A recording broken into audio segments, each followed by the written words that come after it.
जय श्री राम, राधे राधे। स्वागत है आप सभी का मेरे चैनल में। आशा करती हूँ आप सभी स्वस्थ होंगे। तो आज हम 41वां सर्ग प्रारंभ करने जा रहे हैं अयोध्या कांड का, तो अंत तक अवश्य बने रहिए। तो श्रवण कीजिए आज का सर्ग। पूर्व श्री राम ने माताओं सहित पिता के लिए दूर से ही हाथ जोड़ रखे थे। उसी अवस्था में जब वे रथ द्वारा नगर से बाहर निकलने लगे, उस समय रनवास की सारी रानियों में बड़ा हाहाकार मच गया। वे रोती हुई कहने लगी, हाय जो हम अनाथ और दुर्बल और शोचनीय जनों की गति अर्थात सब सुखों की प्राप्ति कराने वाले और शरण समस्त आपत्तियों से रक्षा करने वाले श्री राम, वे हमारे नाथ श्री राम कहाँ चले जा रहे हैं, जो किसी के द्वारा झूठा कलंक लगाए जाने पर भी क्रोध नहीं करते थे, क्रोध दिलाने वाली बातें नहीं कहते थे और रूठे हुए सभी लोगों को मनाकर प्रसन्न कर लेते थे। वे दूसरों के दुख में संवेदना प्रकट करने वाले राम कहाँ जा रहे हैं। जो महातेजस्वी महात्मा श्री राम अपनी माता कौशल्या के साथ जैसा बर्ताव करते थे, वैसा ही बर्ताव हमारे साथ भी करते थे। वे कहाँ चले जा रहे हैं।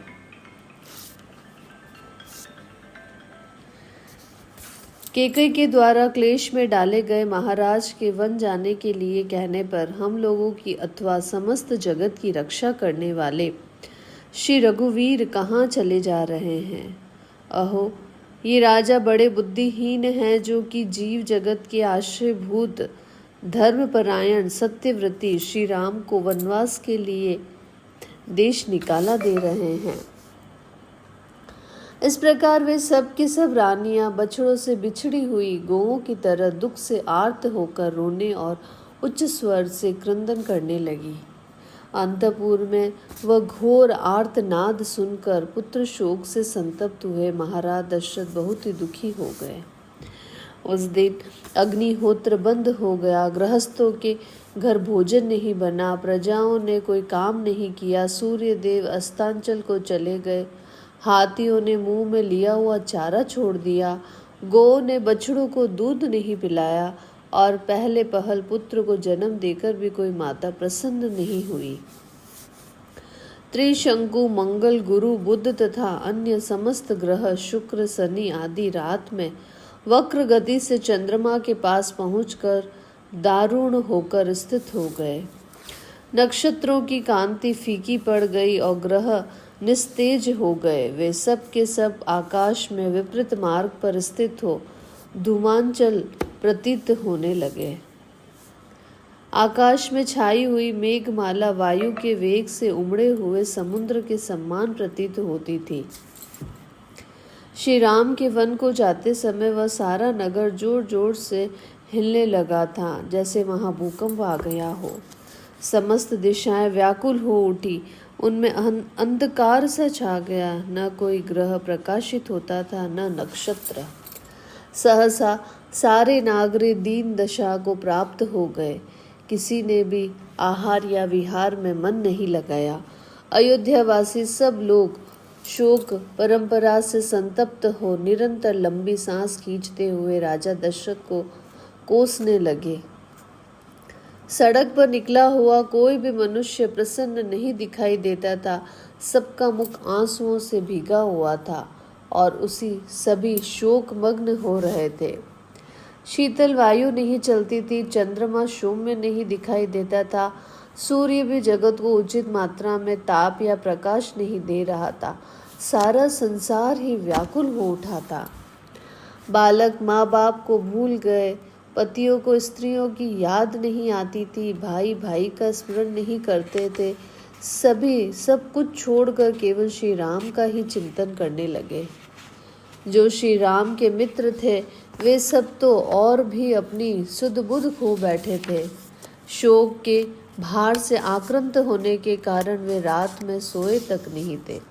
इस प्रकार सारी अयोध्यापुरी श्री राम से रहित होकर भय और शोक से प्रज्वलित सी होकर उसी प्रकार घोर हलचल में पड़ गई, जैसे देवराज इंद्र से रहित हुई मेरु पर्वत सहित ये पृथ्वी डगमगाने लगती हैं। हाथी, घोड़े और सैनिक सहित उस नगरी में भयंकर आर्तनार्त होने लगा था। यहाँ अयोध्या कांड का 41वां सर्ग पूरा होता है। आगे हम श्रवण करते हैं 42वां सर्ग। तो श्रवण कीजिए। वन की ओर जाते हुए श्री राम के रथ की धूल जब तक दिखाई देती रही, तब तक इक्ष्वाकु वंश के स्वामी राजा दशरथ ने उधर से अपनी आंखें नहीं हटाई। वे महाराज अपने अत्यंत धार्मिक प्रिय पुत्र को जब तक देखते रहे, जब तक पुत्र को देखने के लिए उनका शरीर मानो पृथ्वी पर बढ़ रहा था। वे ऊंचे उठ कर उनकी ओर निहार रहे थे। जब राजा को श्री राम के रथ की धूल भी नहीं दिखाई देने लगी, तब वे अत्यंत आर्त और विषादग्रस्त हो पृथ्वी पर गिर पड़े। उस समय उन्हें सहारा देने के लिए उनकी धर्मपत्नी कौशल्या देवी दाहिनी बाह के पास आई और सुंदरी केकई उनके वाम भाग में जा पहुंची। केकई को देखते ही नय विनय और धर्म से संपन्न राजा दशरथ की समस्त इंद्रियां व्यथित हो उठी। वे बोल उठे, पाप पूर्ण विचार रखने वाली केकई, तू मेरे अंगों का स्पर्श न कर। मैं तुझे देखना नहीं चाहता हूँ। तू न तो मेरी भार्या है और न रहेगी। जो मेरा आश्रय लेकर जीवन निर्वाह करते थे, मैं उनका स्वामी नहीं हूँ और वे मेरे परिजन नहीं हैं। तूने केवल धन में आसक्त होकर धर्म का त्याग किया, इसलिए मैं तेरा परित्याग करता हूँ। मैंने जो तेरा पाणी ग्रहण किया है और मुझे साथ लेकर अग्नि की परिक्रमा की है, तेरे साथ का वह सारा संबंध इस लोक और परलोक के लिए भी त्याग देता हूँ। तेरा पुत्र भरत भी यदि इस विघ्न बाधा से रहित राज्य को पाकर प्रसन्न हो, तो वह मेरे लिए श्राद्ध में जो कुछ पिंड या जल आदि दान करे, वो मुझे प्राप्त न हो।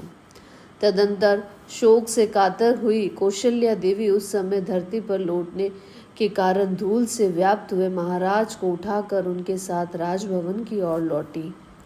जैसे कोई जानबूझकर स्वेच्छापूर्वक ब्राह्मण की हत्या कर डाले अथवा हाथ से प्रज्वलित अग्नि का स्पर्श कर ले और ऐसा करके संतप्त होता रहे, उसी प्रकार धर्मात्मा राजा दशरथ अपने ही दिए हुए वरदान के कारण वन में गए हुए श्री राम का चिंतन करके अनुतप्त हो रहे थे। राजा दशरथ बार बार पीछे लौटकर रथ के मार्ग पर देखने का कष्ट उठाते थे। उस समय उनका रूप राहुग्रस्त सूर्य की भांति अधिक शोभा नहीं पाता था। वे अपने प्रिय पुत्र का बार बार स्मरण करके दुख से आतुर हो विलाप करने लगे। वह बेटे की नगर की सीमा पर पहुंचा हुआ समझकर इस प्रकार कहने लगे, हाय मेरे पुत्र को वन की ओर ले जाते हुए श्रेष्ठ वाहनों के पद चिन्ह तो मार्ग में दिखाई देते हैं, परंतु उन महात्मा श्री राम का दर्शन नहीं हो रहा है। जो मेरे श्रेष्ठ पुत्र श्री राम चंदन से चर्चित हो, तकिए का सहारा लेकर उत्तम सैया पर सुख से सोते थे और उत्तम अलंकारों से विभूषित सुंदर स्त्रियां जिन्हें व्यंजन डुलाती थी, वे निश्चय ही आज कहीं वृक्ष की जड़ का आश्रय ले अथवा किसी काठ या पत्थर को सिर के नीचे रखकर भूमि पर ही शयन करेंगे। फिर अंगों में धूल लपेटे दीन की भांति लंबी सांस खींचते हुए वे उस शयन भूमि से उसी प्रकार उठेंगे जैसे किसी झरने के पास से गजराज उठता है। निश्चय ही वन में रहने वाले मनुष्य लोकनाथ महाबाहु श्री राम को वहां से अनाथ की भांति उठकर जाते हुए देखेंगे। जो सदा सुख भोगने के योग्य है, वह जनक की प्यारी पुत्री सीता आज अवश्य ही कांटों पर पैर पड़ने से व्यथा का अनुभव करती हुई वन को जाएगी। वह वन के कष्टों से अनभिज्ञ है। वहां व्याघ्र आदि हिंसक जंतुओं का गंभीर तथा रोमांचकारी गर्जन सुनकर निश्चय ही भयभीत हो जाएगी। अरे केकई, तू अपनी कामना सफल कर ले और विधवा होकर राज्य भोग। मैं पुरुष सिंह श्री राम के बिना जीवित नहीं रह सकता हूँ। इस प्रकार विलाप करते हुए राजा दशरथ ने मरघट से नहाकर आए हुए पुरुष की भांति मनुष्यों की भारी भीड़ से घिरकर अपने शोकपूर्ण उत्तम भवन में प्रवेश किया। उन्होंने देखा अयोध्यापुरी के प्रत्येक घर का बाहरी चबूतरा और भीतरी भाग में सूना हो रहा है, क्योंकि उन घरों के सब लोग श्री राम के पीछे चले गए थे। बाजार हाट बंद हैं। जो लोग नगर में हैं वे भी अत्यंत दुखी हैं तथा बड़ी बड़ी सड़कों पर भी अधिक आदमी जाते आते नहीं दिखाई देते हैं। सारे नगर की यह अवस्था देख श्री राम के लिए ही चिंता और विलाप करते हुए राजा उसी तरह महल के भीतर गए जैसे सूर्य मेघों की घटा में छिप जाता है। श्री राम लक्ष्मण और सीता से रहित वह राजभवन उस महान अशोभ्य जलाशय के सम्मान जान पड़ता था जिसके भीतर के नाग को गरुड़ उठा ले गया हो। उस समय विलाप करते हुए राजा दशरथ ने गदगद वाणी में द्वारपालों से यह मधुर अस्पष्ट दीनता युक्त और स्वाभाविक स्वरों से रहित बात कही। मुझे शीघ्र ही श्री राम माता कौशल्या के घर में पहुंचा दो, क्योंकि मेरे हृदय को और कहीं शांति नहीं मिल सकती। ऐसी बात कहते हुए राजा दशरथ को द्वारपालों ने बड़ी विनय के साथ रानी कौशल्या के भवन में पहुंचाया और पलंग पर सुला दिया। वहां कौशल्या के भवन में प्रवेश कर पलंग पर आरूढ़ हो जाने पर भी राजा दशरथ का मन चंचल एवं मलिन ही रहा। दोनों पुत्र और पुत्रवधू सीता से रहित वह भवन राजा को चंद्रहीन आकाश की भांति श्रीहीन दिखाई देने लगा। उसे देखकर पराक्रमी महाराज ने एक बाह ऊपर उठाकर उच्च स्वर से विलाप करते हुए कहा, हा राम, तुम हम दोनों माता पिता को त्याग दे रहे हो। जो नरश्रेष्ठ 14 वर्षों की अवधि तक जीवित रहेंगे और अयोध्या में पुनः लौटे हुए श्री राम को हृदय से लगाकर देखेंगे वे ही वास्तव में सुखी होंगे।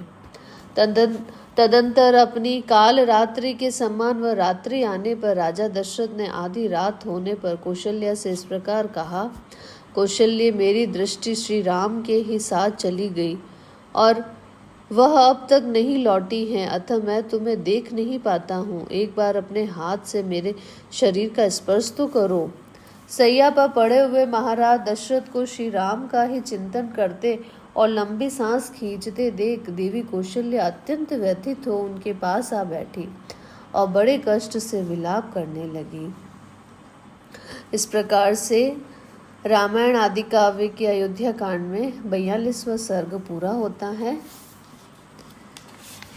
कल हम 43वां सर्ग प्रारंभ करेंगे। आपका दिन मंगलमय हो। चैनल पे आप नए हैं तो लाइक, शेयर और कमेंट कीजिए और सब्सक्राइब कीजिए। धन्यवाद।